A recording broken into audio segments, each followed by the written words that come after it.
안녕하십니까. 저는 정의영, 리담 그룹의 공동 대표 정의영입니다. 우선 자리에 함께해 주셔서 감사드리고요. 저희가 오늘 준비한 자료는 기업의 해외 진출 전략, 그리고 저희가 먼저 다룰 주제는 크게 제가 잡아드렸어요. 우선 저희가 해외 진출 시 그 시기 판단을 제가 좀 고려 사항들을 제가 짚어 넘어갈 거고, 다음 거는 수출 시 법률적인 유의 사항을 제가 가이드라인식으로 전달해 드리겠습니다.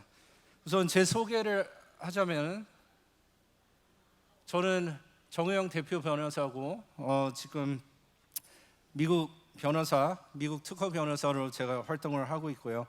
MBA를 소지하고 있고, 글로벌 기업을 제가 10년 동안 운영을 했고, 변리사 변호사 업무를 17년 동안 했습니다. 저희 리다임 그룹은 미국 특허 변호사, 미국 변호사, 한국 변호사, 한국 국내 변리사, 그리고 회계사 팀으로 이루어져 있고, 저희는 법률 서비스와 경영 컨설팅 및 여러 가지 정부 사업 등 저희가 컨설팅 업무를 하고 있습니다. 저희가 한국 사무소하고 미국 변호사 사무실을 저희가 운영을 하고 있습니다. 우선 제가 한번 여쭤볼게요. 그 글로벌 진출 준비되셨나요?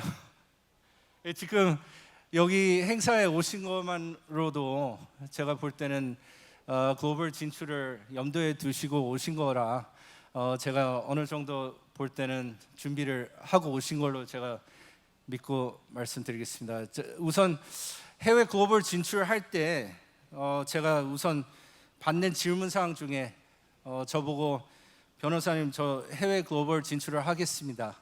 그래서 제가 우선 여쭤보는 사항이, 그러면 어떤 업무를 진행해 드릴까요? 이렇게 여쭤보면은 보편적으로 대답하시는 사항이 저보고 그냥 법인 설립 좀 해주세요.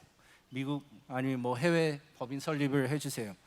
그래서 제가 우선 뭐 이미 아시겠지만 법인 설립하는 거는 하나의 절차상의 하나의 형식이고, 사실은 여러 가지 고려 사항들을 염두에 두시고 먼저 글로벌 진출을 먼저 계획을 좀 짜시고 가시는 게 더 중요하다고 생각이 들고요.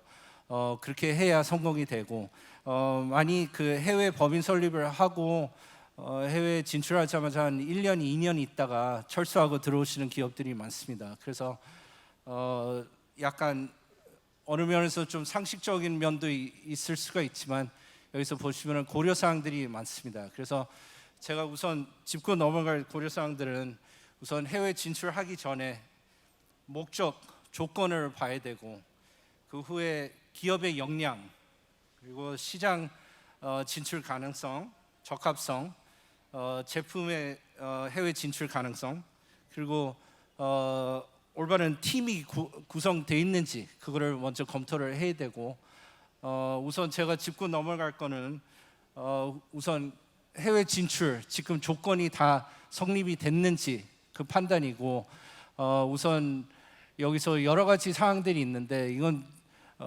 포괄적으로 볼 수는 없는 사항들이고요.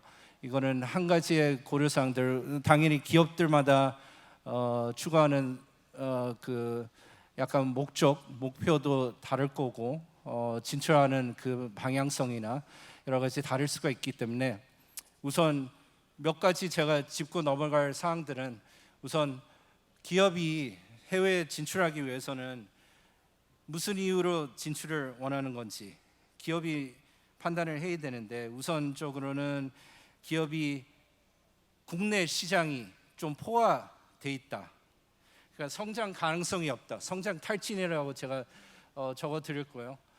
성장 탈진이 있을 때 아무래도 해외 시장을 좀 염두하고 진행을 하겠죠. 그 다음에 뭐 고객 증대, 그 다음에 뭐 해외 나가면 다른 탤런트가 있으니까 다각적인 탤런트가 필요해서 나갈 수가 있고, 다음에 신규 시장 개척, 그리고 당연히 경비 절감 이유가 있겠고요. 그 사업만의 약간 그루얼이라고 하는데 명성을 향상하고 싶은 이유가 있겠죠. 근데 이 시기를 판단할 때 어느 시기가 적합한지 그걸 고려를 하셔야 되는데, 당연히 사업이 해외로 나갈 때 좀 다양성 있게 지속성 있게 운영을 해야 성공을 하기 때문에 시장 조사가 당연히 필요하겠죠. 시장 조사가 필요하고, 다음에 이 적절한 시기, 이 단계별로 국내 기업들이 많이 단계별로 진출을 하려고 해요. 국내 시장을 먼저 개척을 하고, 그 다음에 성공하다고 싶으면 그때 가서 이제 미국 아니면 해외 진출하겠다. 그런데 지금 제가 예시로 하나 적어드렸는데 유럽 테크 회사들이 지금 뭐 기억나시는 회사들이 많을까요? 아마도 기억나시는 회사들은 많지는 않을 거예요. 사실은 2000년도에 유럽 텍 회사들이 많이 자기 국내 시장, 유럽 시장을 많이 개척을 하고 있었고, 이제 해외 시장을 다음 단계로 생각을 했어요. 근데 이미 늦어서 단계가 조금 단계별로 하다 보니까 너무 늦어서 지금은 해외 진출하기가 좀 힘든 상황이에요. 그래서 그 상황을 볼 때 해외 진출 시기가 보통 제가 자문을 해드리면 기업에서 나갈 수 있는 뭐 역량이나 여러 가지 있을 때 그냥 지금 진출하십시오.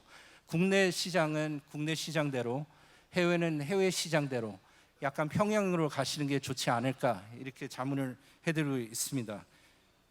그렇다면은 어떤 기업들은 그 역량이 어떻게 벌써 돼 있는지 판단인데, 당연히 저희 같이 그 우리나라 같이 작은 규모의 국가들은 이미 뭐 핀란드도 그렇고 작은 규모 국가들은 이미 선천적인 그 준비가 돼 있어요.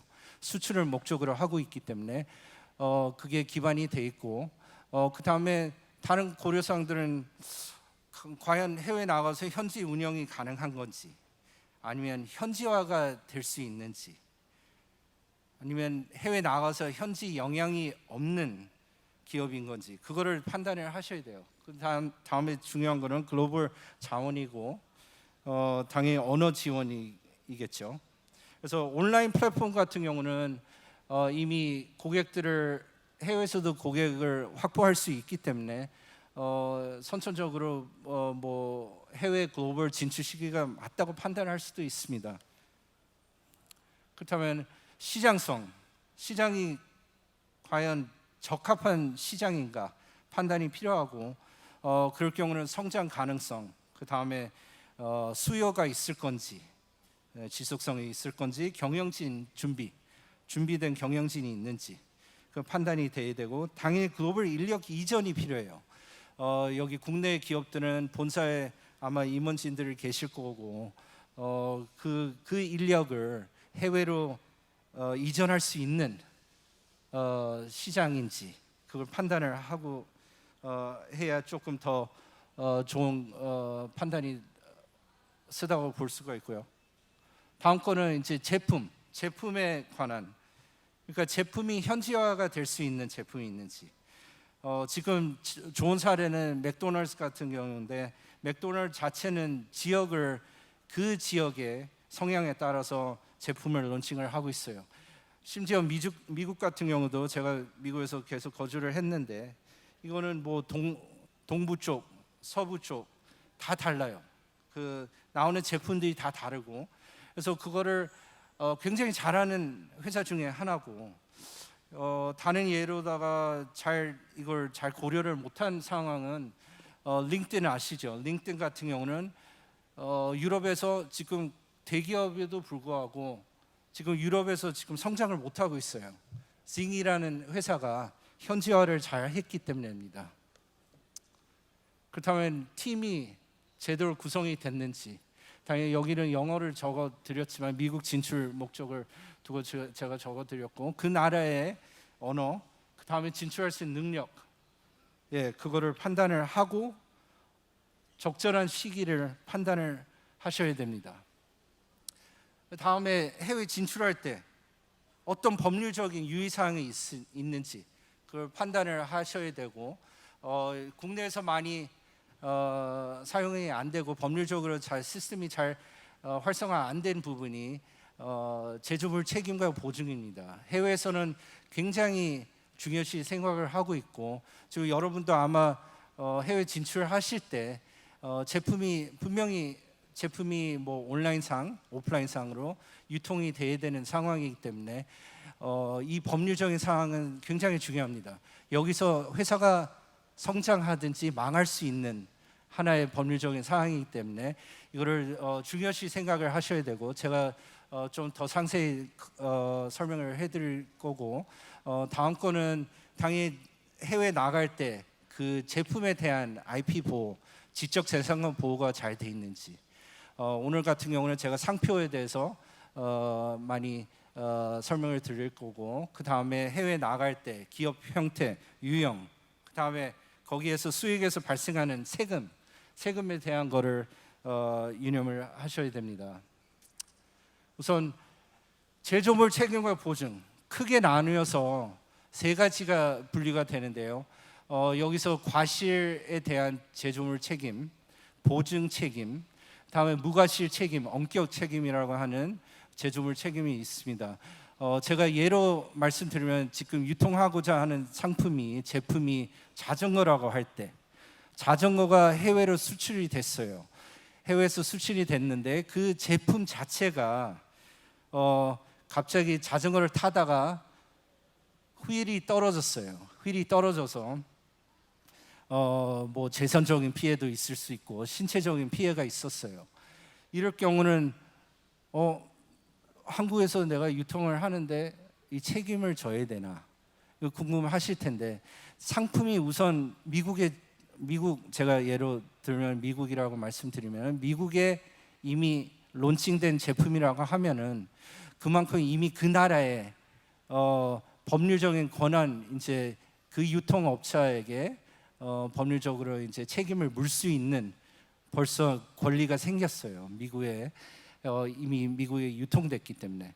그럴 경우는 굉장히 이제 소송으로 들어가는 케이스인데, 이럴 경우는 어떻게 볼까요? 그 과실로 이제 네글리전스라고 제가 적어드렸는데, 모든 제품 같은 경우는 그런 의무가 있어요. 이 의무 자체가 그 유통되는 상품 자체가 남에게 피해를 주지 말아야 되는 의무가 있습니다. 그래서 모든 제품에 대한 의무인데, 그거를 위반할 경우는 과실 책임이 발생이 됩니다. 이때 발생되는 책임은 누구한테 갈까요? 발생되는 책임은 제조업자한테 보통 가는데 주마다 다릅니다. 그러니까 위도 과실 보증, 무과실 책임, 엄격 책임, 제조물 책임에 대해서 제가 설명드렸는데, 이것도 스테이트 주마다 다릅니다. 어떻게 적용되는지도 다르고, 지금 같은 경우는 보편적으로 과실로 할 때는 유통업자는 책임이 거지는 없는데, 좀 이따가 설명드리지만 엄격 책임에는 유통하는 분들도 다 책임이 갑니다. 그래서 제가 보증을 먼저 커버를 해드릴 건데, 보증 같은 경우는 제가 설명드리자면 명시적인 보증이 있고, 그 다음에 묵시적 보증이 있습니다.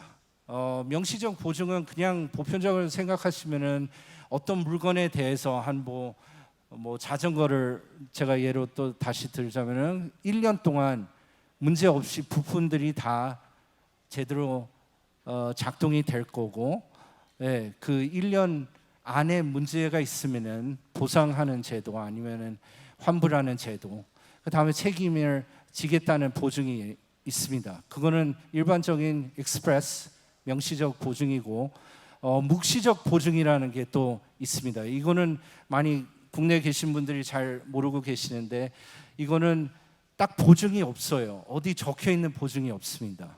그러니까 물건을 판매하자마자 이런 보증이 유통되자마자 판매자가 구매자한테 가자마자 보증이 이미 성립돼 있습니다. 이럴 경우는 어떻게 보면 될까요? 이거에 대해서는 많이 모르고 계실 것 같은데 묵시적 보증이라는 거는 그 상품의 기본적인 품질 수준에 대한 보증입니다. 그러니까 자전거 같은 경우는 그 자전거가 자전거 역할을 하는 거, 바퀴가 제대로 돌고 그 다음에 체인이 같이 돌 수 있는, 브레이크가 작동이 될 수 있는 그 기본적인 품질에 대한 겁니다. 이거는 어디 약속한 보증도 아니고 뭐 어디 명백히 어디 적힌 보증도 아닙니다. 그런데 미국 같은 경우는 이 보증이 살아 있습니다. 존재하고 있고 그렇다면 1년 동안 명시적 보증을 했다고 하면은 1년 후에 한 2년 후에 3년 후에 자전거가 고장 났다고 보시면은 어떻게 될까요? 당연히 묵시적 보증으로 주장을 하겠죠. 구매자는 묵시적 보증이 있기 때문에 책임이 있다. 그런 보증은 안 적혀 있어도 책임이 있다. 그거는 좀 약간 좀 중요시 생각을 하셔야 되는 보증입니다. 그래서 그게 존재한다는 것을 알고 계시는 게 좋고요. 다음은 특정 목적 부합성에 대한 묵시적 보증인데 이거는 상품에 대한 구매자가 무슨 상품을 무슨 이유로 구매하는지를 알고 있어요, 판매자가. 근데 그거에 따라서 상품을 전달했습니다.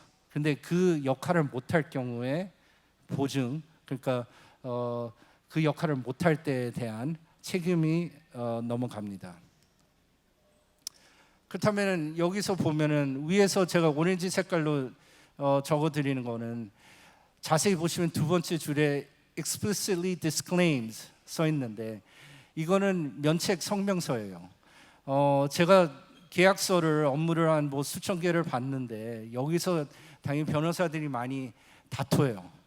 고객 위해서 다투는 상황인데 조항인데 보통 같은 경우는 계약서에 있어도 작은 조항이기 때문에 많이 그냥 신경 안 쓰시는 조항이 됩니다. 제가 대부분 고객들 볼 때 이거를 잘 모르시고 나중에 일이 발생될 때 이게 뭐냐, 내가 왜 보증이 살아 있어야 되는데 왜 없었냐, 이렇게 또 문의가 들어오세요. 그런데 여기서 자세히 보시면은 아까 말씀드린 그 묵시적 보증 같은 거에 대해서도 아무 보증을 안 하고 면책을 한다고 써 있어요.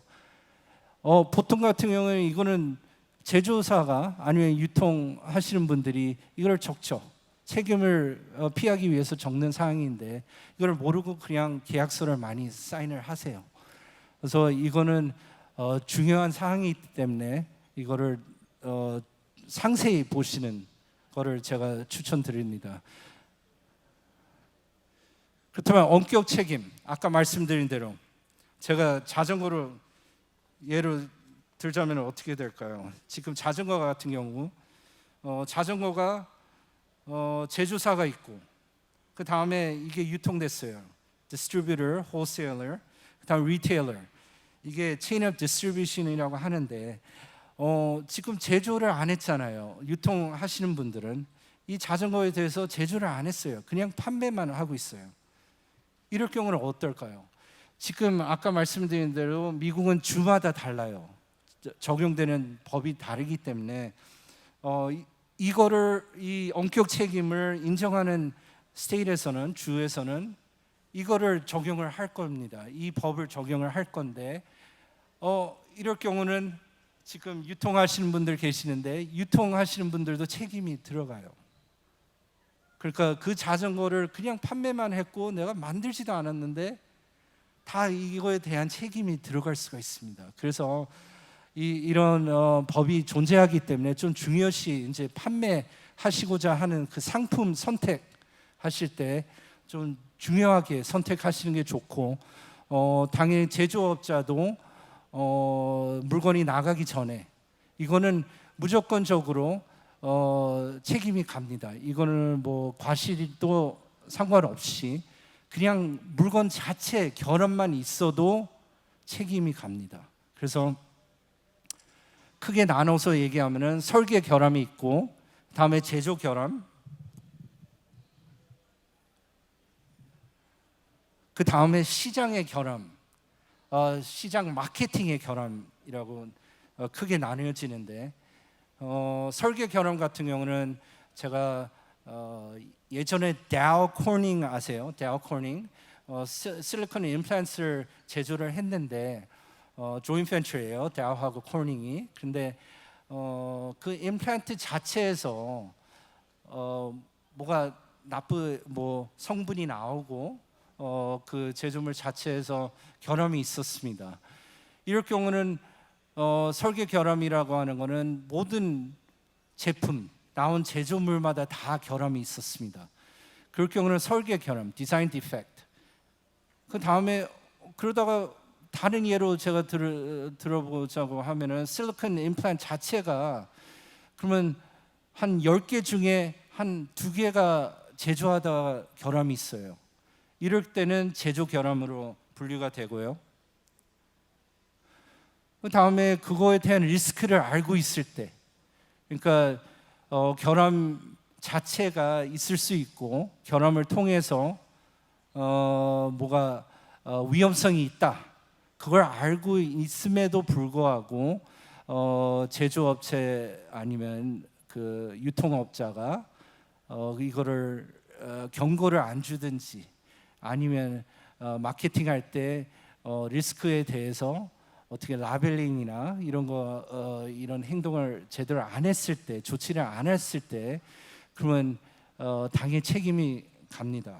그래서 지금 같은 경우는 다우 코닝 케이스 같은 경우는 이 제조물 책임을 제대로 안 해서 결국은 그 조인 벤처 자체가 폐업을 하게 됐습니다. 그래서 미국 같은 경우는 소송의 나라이기 때문에 책임을 굉장히 소비자들이 어딘가 피해가 있다고 하면은 책임을 많이 기업에게, 그러니까 유통업자 아니면 제조업자한테 많이 책임을 돌리고 있습니다.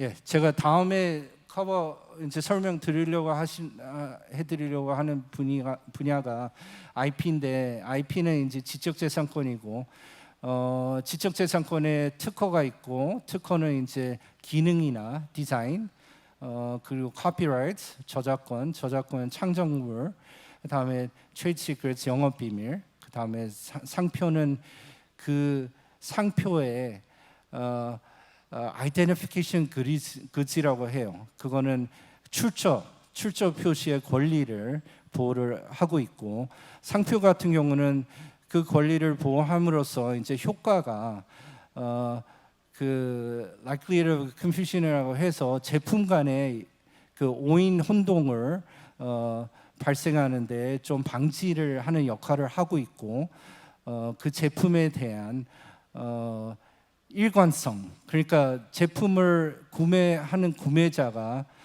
이 상품에서 나오는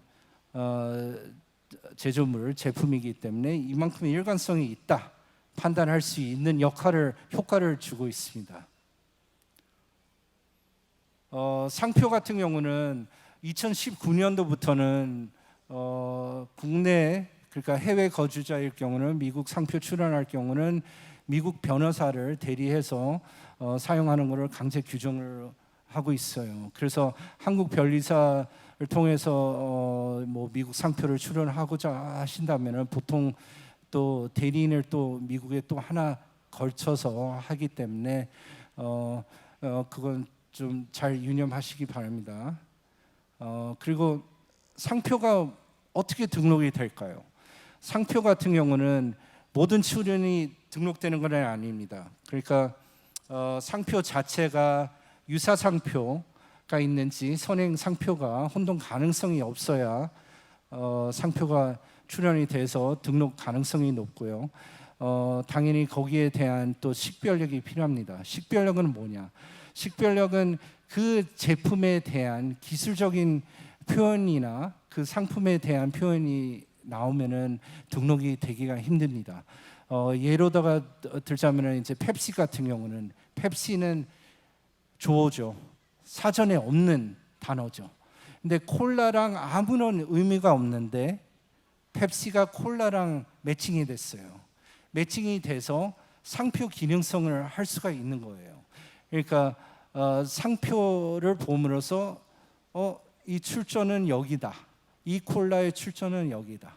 그 기능을 할 수가 있기 때문에 식별력이 또 강하고 그렇기 때문에 등록 가능성이 높고요.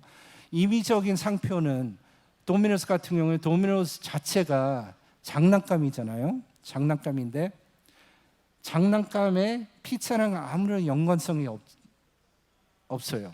없기 때문에 도미노스는 피자에 대한 피자를 판매해도 식별력이 있다고 판단이 돼서 등록이 되는 케이스이고요.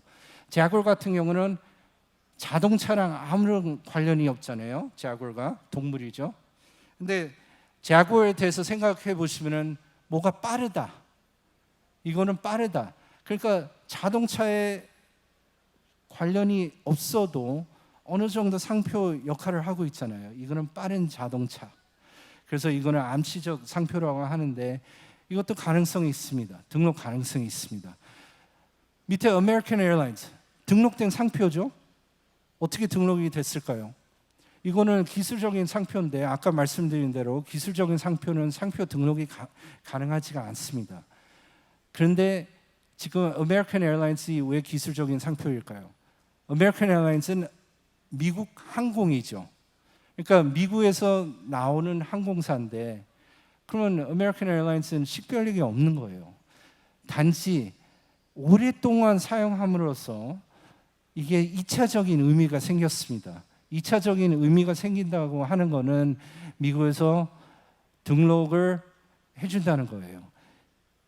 등록을 하는 이유가 아무리 지금 식별력이 없더라도 아메리칸 에어라인스에 대해서 이 항공사다 출처 표시가 그 기능을 하고 있기 때문에 그래서 미국 상표청에서는 이걸 등록을 해줘요. 밑에 아스피린 같은 거는 제네릭이라고 하죠. 이미 다 알고 있는 이름이죠. 그러니까 이렇게 분리를 한다고 하면은 당연히 펩시가 식별력이 제일 높기 때문에 등록 가능성이 높고 그 다음 차례로 내려갑니다. 그래서 그걸 잘 유념하시는 걸로 유념하시면 되고요.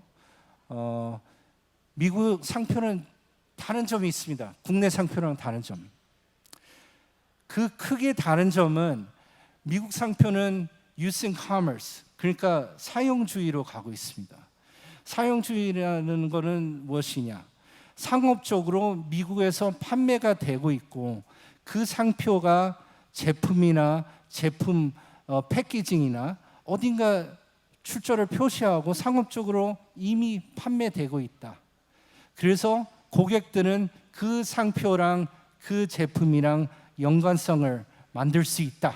이렇게 판단을 하고 등록을 하고 유지할 때 여러 번 봅니다. 한국 같은 경우는 등록만 하면은 권리를 행사하고 그 다음에 보호를 받고 있는데 미국 같은 경우는 등록만이 충분치 않습니다. 등록만이 충분치 않고 이거를 직접적으로 상업적으로 사용을 해야 되는 조건이 있기 때문에 이미 등록된 상표도 그 상품에 대해서 사용을 안 하게 된다고 하면은 그럼 무효를 시킵니다. 그래서 그 상표의 미국의 사용주의의 의무적이라는 사항을 중요시 좀 염두해 두시고 상표를 생각을 하고 계신다고 하면은 사용을 해야 된다는 근거로 유지를 해야 되고 출원하고 등록할 수밖에 없다는 것을 유념하시기 바랍니다. 그래서 여기서 미국 같은 경우는 지금 등록률이 굉장히 낮아요. 낮은 게 지금 한 45%밖에 등록이 안 되고 있고요.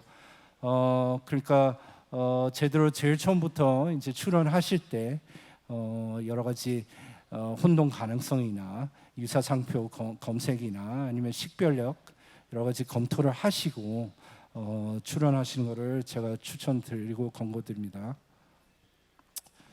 오케이, 제가 아마존 브랜드 레지스트리를 지금 적어드렸는데 이 적어드린 이유가 아까 말씀드린 대로 사실은 미국은 상표가 제가 큰 컨셉을 잡아드리면은 브랜딩에는 당연히 디자인이 있고 그 다음에 그 기업만의 마케팅이 있고 상표가 있습니다. 그러니까 브랜딩이라고 할 때 어느 경우는 가끔가다 브랜딩을 상표라고 오인을 하시는데 사실은 상표는 그 안에 소속이 됩니다. 그래서 상표가 하나의 큰 역할을 하고 있고요.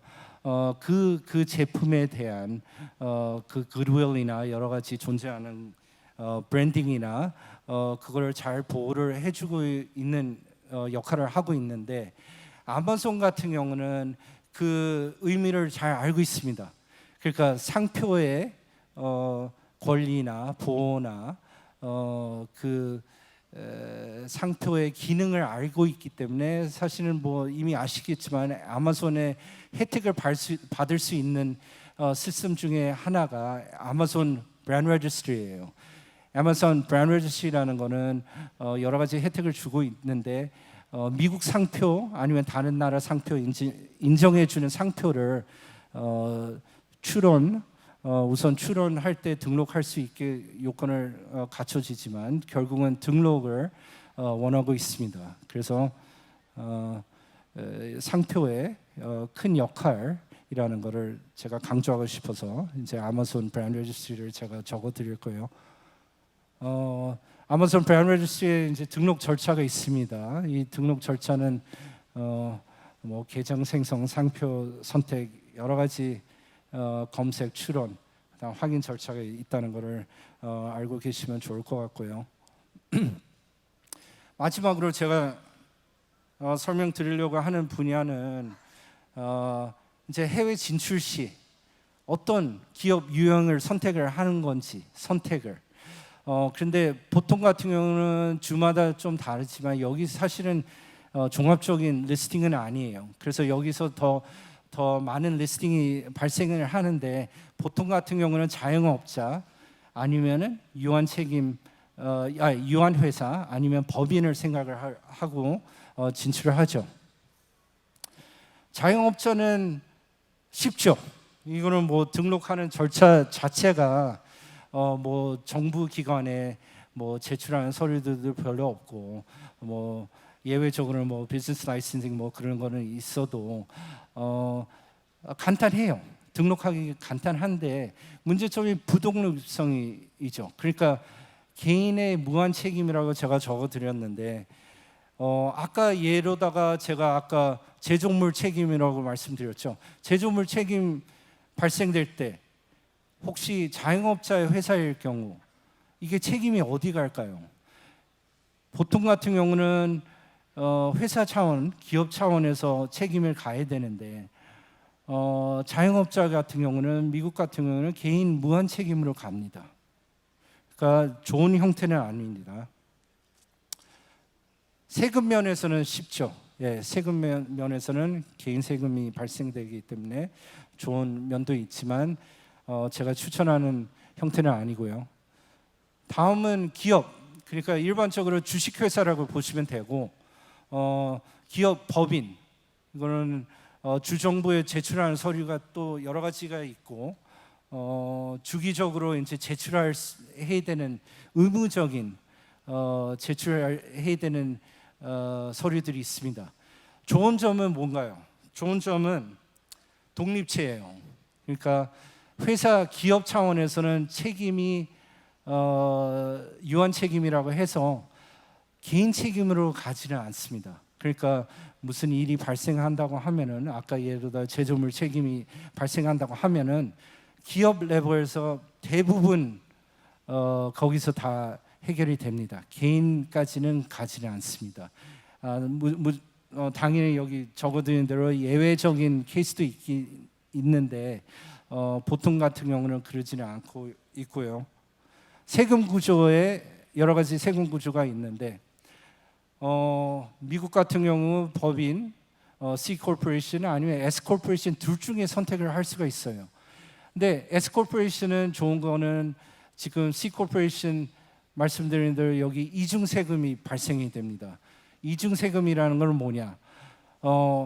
법인 같은 경우는 회사 기업 레벨에서 한번 세금이 발생이 되고 그 다음에 배분할 때, 디비던스 배분할 때 또 한 번 세금이 또 발생이 됩니다. 이중 세금이 발생이 되는데 S 코퍼레이션은 법인 상태인데 선택 사항이긴 한데 S 코퍼레이션 같은 경우는 이중 세금이 발생이 안 돼요. 이중 세금이 발생이 안 되는데 문제점이 거주 조건이에요. 그러니까 미국 시민권자 아니면은 거주자한테만 이제 그 셰어홀더들이 다 미국에 거주하거나 시민권자에 돼요. 그 조건 때문에 S 코퍼레이션은 그 구조 가기가 좀 힘들죠. 이민을 가실 경우는 다른 스토리지만 다른 기업 형태는 LLC, 유한회사죠. 유한회사 같은 경우는 주정부에 등록하는 시스템은 비슷해요. 비슷하지만 여기서 크게 다른 점, 법인이나 크게 다른 점은 이중 세금이 발생이 안 됩니다. LLC 같은 경우는 개인 세금으로 갑니다. 그러니까 개인 세금이라는 것은 회사 차원에서 세금이 발생이 안 되고 수익에 대해서 여기서 멤버라는 분들, 소유자들이 개인적으로 세금을 내게 되는 시스템이 있고 그 다음에 불균형한 균형 할당이라고 해서 소유권에 따라서 수익 배분할 의무가 없습니다. 그래서 LLC에서 장점들이 있고요. 단지 LLC랑 주식회사랑 골라야 된다고 하면은 보통 같은 경우는 제가 말씀드린 방향은 우선 유한회사 LLC를 먼저 하시고 기업이 조금 더 커지고 이제 공제 사항들이 많을 때 그럴 때는 법인 아니면 투자 목적으로 할 때 해외 투자 목적으로 할 때는 유한회사보다 법인 회사를 제가 추천을 드리고 있습니다. 마지막으로 제가 설명드리려고 하는 거는 세금 같은 경우는 조약된 국가에 따라서 발생된 세금이 달라요.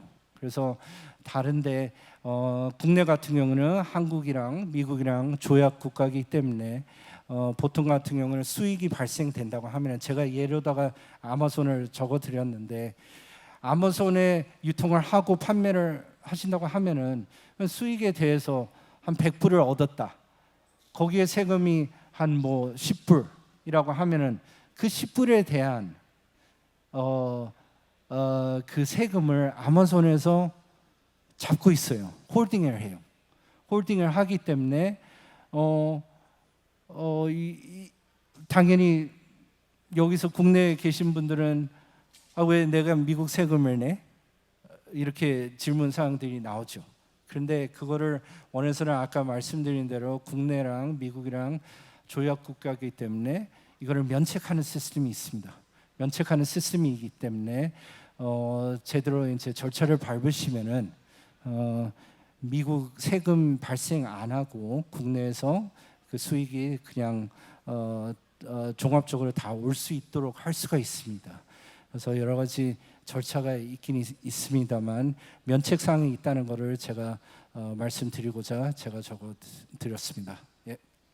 그렇다면 제 강연은 여기서 이상입니다. 예. 감사합니다.